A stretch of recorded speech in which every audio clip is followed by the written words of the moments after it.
Welcome to മഗസ് world. എല്ലാവർക്കും മഗസ് വേൾഡിലേക്ക് സ്വാഗതം. ഇന്ന് ബീട്രൂട്ട് മസാല ദോശ ഉണ്ടാക്കാൻ പോവാണ്. അപ്പൊ മസാല ദോശയ്ക്ക് വേണ്ട മസാല ഉണ്ടല്ലോ, അതിന് വേണ്ടിയിട്ടുള്ള കുറച്ച് സാധനങ്ങളൊക്കെ എടുത്തു വെച്ചിട്ടുണ്ട്. സവാള, തക്കാളി, മല്ലിയില കുനുകുനാന്ന് അരിഞ്ഞ് വെച്ചിട്ടുണ്ട്. ആഫ്രിക്കൻ മല്ലിയിലയാണ്. പിന്നെ എരിവുള്ള 2 മുളക് എടുത്തു വെച്ചിട്ടുണ്ട്. ബീട്രൂട്ട് നേരത്തെ തന്നെ കുക്കറിനകത്ത് വേവിച്ച് വെച്ചേക്കാണ്. ഇനി ഒന്ന് ഉടച്ചു ചേർത്താൽ മാത്രം മതി. ഗരം മസാല, മഞ്ഞൾപ്പൊടി, കടുക്, പിന്നെ നമ്മുടെ ഉരുളക്കിഴങ്ങ് അതും പുഴുങ്ങി വെച്ചിട്ടുണ്ട് കുക്കറിൽ, അതും ഒന്ന് ഉടച്ചു ചേർത്താൽ മതി. കറിവേപ്പില, ഇഞ്ചിയും വെളുത്തുള്ളിയും ചതച്ച് വെച്ചിട്ടുണ്ട്. ആ വെള്ള കളറിൽ ഇരിക്കുന്നതാണ് തേങ്ങാപ്പാൽ. അത് ഞാൻ മാത്രം കണ്ടുപിടിച്ച ഒരു സൂത്രമാണ് കേട്ടോ. അപ്പൊ ഇത്രയും സംഭവങ്ങളും കൂടെ ചേർത്തിട്ട് നമുക്ക് നമ്മുടെ മസാല ദോശ ഒന്ന് ഉണ്ടാക്കിയെടുക്കാം കേട്ടോ. ഗ്യാസ് കത്തിക്കട്ടെ. അപ്പൊ നമുക്ക് നമ്മുടെ മസാല ഉണ്ടാക്കാൻ തുടങ്ങാം. മസാല ദോശയുടെ മസാല അപ്പൊ ഉണ്ടാക്കാനായിട്ട് തുടങ്ങാം. അപ്പൊ ഞാൻ ഒരു കടായി വെച്ചിട്ടുണ്ട്. ഈ കടായി ഒന്ന് ചൂടായതിനു ശേഷം അതിലേക്ക് എണ്ണ ഒഴിച്ചു കൊടുക്കണം. വെളിച്ചെണ്ണയാണ് എടുക്കുന്നത്. കടായി ഒക്കെ ചൂടായി വന്നിട്ടുണ്ട്. അപ്പൊ ഞാൻ കുറച്ച് എണ്ണ ഒഴിച്ചു കൊടുക്കാനേ.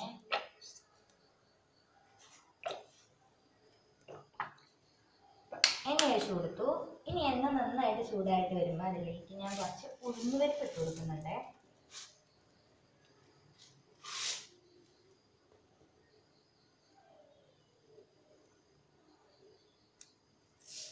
കടുകും ഇട്ട് കൊടുക്കണം, ഉഴുന്നുപരിപ്പ് ഇട്ട് കൊടുക്കണം.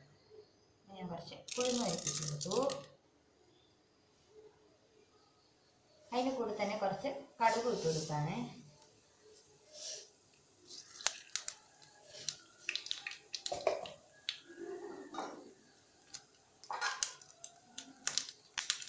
നമ്മുടെ കടുക് ചറ വരാന്ന് പൊട്ടാൻ തുടങ്ങിയിട്ടുണ്ട്.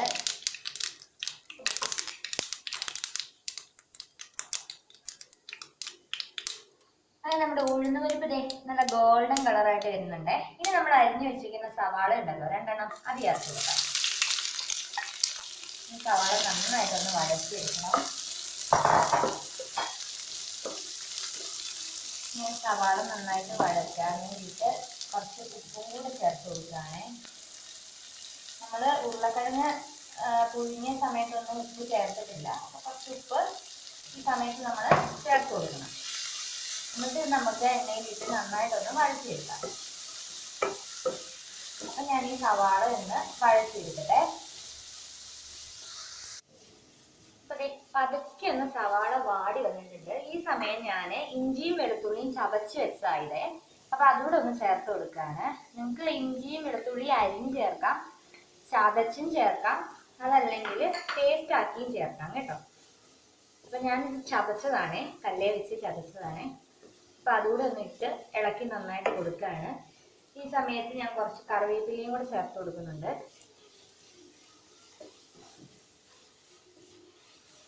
അപ്പോൾ ഈ സവാളയൊക്കെ പതുക്കെ ഒന്ന് വാടി തുടങ്ങിയിട്ടുണ്ട്. നമ്മുടെ ഇഞ്ചിയും വെളുത്തുള്ളിയും അതിനോടൊന്ന് ചേർന്ന് തുടങ്ങിയിട്ടുണ്ട്. സവാള പതുക്കെ ഇങ്ങനെ വാടി തുടങ്ങുന്നുണ്ട്. അപ്പം ഞാൻ അതിലേക്ക് അരിഞ്ഞു വെച്ച ഒരു തക്കാളി ഉണ്ട്, അതുകൂടെ ചേർത്ത് കൊടുക്കുകയാണ്.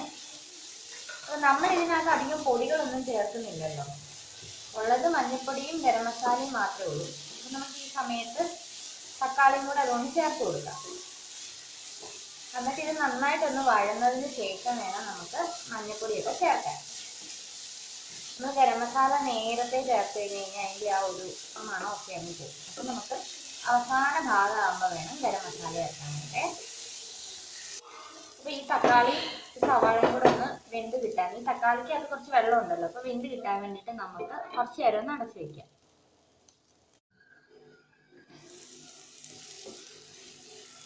അങ്ങനെ നമ്മുടെ തക്കാളിക്കായും സവാളയും ഒക്കെ നന്നായിട്ട് വഴന്ന് കിട്ടിയിട്ടുണ്ട്.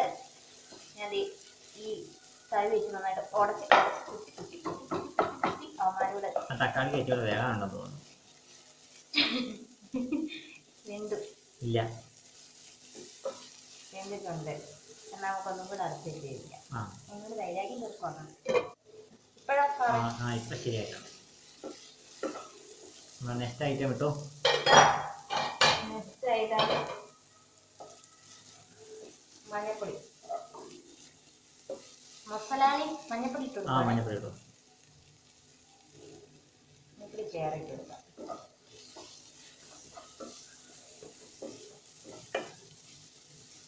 ഇങ്ങനെ മഞ്ഞപ്പൊടി നന്നായിട്ട് ഒന്ന് മൂപ്പിച്ചെടുക്കട്ടെ. മഞ്ഞപ്പൊടിയുടെ കൂട്ടൽ കുറച്ചും കൂടി ഇട്ടേക്കാം അല്ലേ, മഞ്ഞ കളർ വരെ. മഞ്ഞപ്പൊടി ഇട്ട് കൊടുത്തു. നെക്സ്റ്റ് ഞാനൊരു തരി മല്ലിപ്പൊടി ഇട്ട് കൊടുക്കുന്നുണ്ട്. കുറച്ച് ഒരു നുള്ളേ ഇടാം, അത്രേ ഉള്ളൂ. ഇച്ചിരി കൂടി ഇടാം, കിടക്കട്ടെ.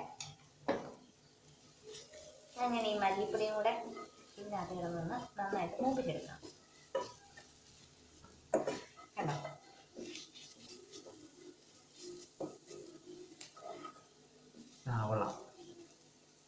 ഞാൻ കൊള്ളാമെന്ന് ചോദിച്ചിട്ടല്ലോ.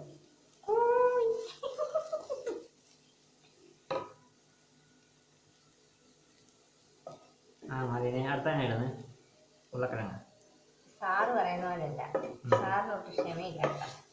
നമ്മൾ പാചകം എന്ന് പറയുന്നത് നല്ല ക്ഷമയുള്ളൊരു കാര്യമാണ്. അങ്ങനെ എന്തില്ലാന്നേ ഇനി ഇങ്ങനെ എന്നെ വെപ്രാടം പിടിപ്പിക്കില്ലേ, ഞാൻ മറന്നു പോകും. അപ്പൊ ഇനി നമുക്ക് ഉരുളക്കിഴങ്ങ് ഇട്ടോട്ടെ. അത് ഇപ്പൊ ഉരുളക്കിഴങ്ങും ബീറ്റ്റൂട്ടും ഉള്ളല്ലോ ഇതിനകത്ത് ചേർക്കാൻ വേണ്ടിയിട്ട്, അതുകൊണ്ടല്ലേ സാറങ്ങനെ പറയും.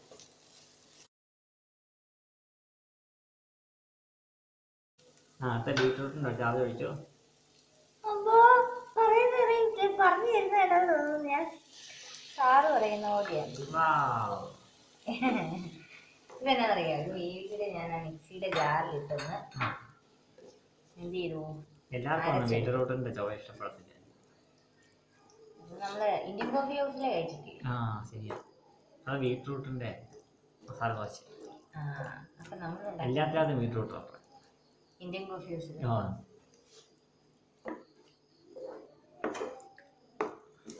എല്ലാവർക്കും ഇഷ്ടപ്പെടത്തില്ല, പക്ഷെ എനിക്ക് ഇഷ്ടമാണ് ഇന്ത്യൻ കോഫി ഹൗസിലെ മസാല ദോശ. അപ്പൊ ഇത് നന്നായിട്ടൊന്ന് തിളക്കട്ടല്ലേ,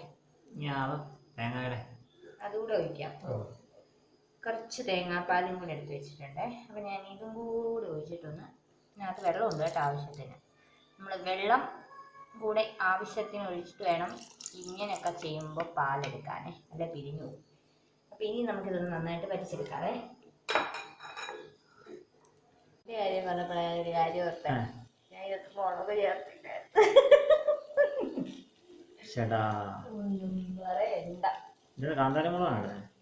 നല്ല അതിപ്പോൾ മറ്റമുളക് രണ്ടൊന്നും അരിഞ്ഞ് വെച്ചത് ചേർത്ത് വെക്കുക. ഇതാ ഞാൻ പറഞ്ഞ ഇടയ്ക്ക് ഒന്ന് വർത്താനം പറയില്ലേ ഞാൻ മറന്നു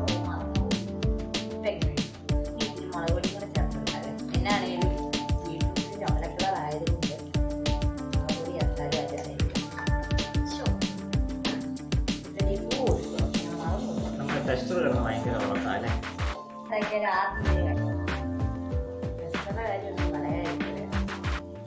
ഇങ്ങോട്ട് ദോശ ഉണ്ടാക്കി ഒരു പാത്രത്തിലോട്ട് എടുക്കുമ്പോൾ അവൻ ചാടി മുളക് പൊടി ഇട്ടിട്ടൊന്ന് ചൂടാക്കാം അല്ലേ. ഇനി ഇതിലേക്ക് ഞാൻ ഇട്ട് കൊടുക്കാൻ പോണത് ഗരം മസാലയാണ്. മസാലകൾ കാരണം കൊണ്ടാണ് ഞാൻ മുളക് ചേർക്കാൻ മറന്നു പോയത്. ഗരം മസാല മസാല ദോശ ഓളാക്കിയാലോ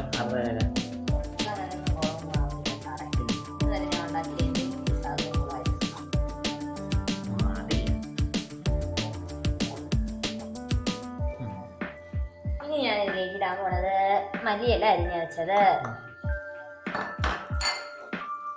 കുറച്ച് കറിവേപ്പില, ഇത്രയും സാധനങ്ങൾ. എല്ലാവർക്കും ഇഷ്ടമായി, ഭയങ്കര ഇഷ്ടമായി മല്ലിയില. എല്ലാത്തിനകത്തും ചേർക്കാമെങ്കിൽ അത്രയേ സന്തോഷം. അങ്ങനെ നമ്മുടെ മസാലയൊക്കെ ഇവിടെ റെഡി ആയിട്ടുണ്ട് കേട്ടോ. സ്മെൽ അടിക്കുന്നുണ്ട്. ഇനി ഒന്ന് ടേസ്റ്റ് ചെയ്ത്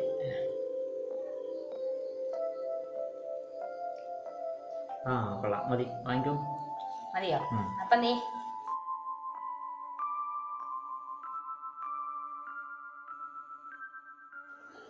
ഇനി നമുക്ക് ദോശ ഉണ്ടാക്കാം.